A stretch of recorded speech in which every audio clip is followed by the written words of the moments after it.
सोयाबीनचा सरकारने हमीभाव 4600 रुपये प्रति क्विंटल ठरवून दिला आहे। मात्र अकोल्यासह जिल्ह्यातील 7ही बाजारपेठेत सोयाबीनला केवळ 4500 रुपये प्रति क्विंटल असा हमीभाव मिळाला आहे।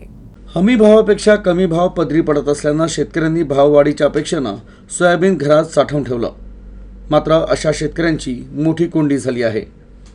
फुलोऱ्यावर असताना पावसानं मोठा खंड दिल्यानं उत्पन्नात आधीच घट आली आहे। यातच अनेक शेतकऱ्यांनी सोयाबीनला चांगला भाव मिळेल म्हणून सोयाबीनची पेरणी केली होती, तर शासनाचा हमी भाव 4600 रुपये प्रति क्विंटल आहे।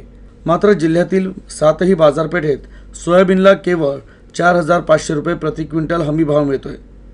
हा भाव हमी भावापेक्षा 100 रुपयांनी कमी आहे। त्यामुळे शेतकऱ्यांमध्ये नाराजीचं वातावरण आहे।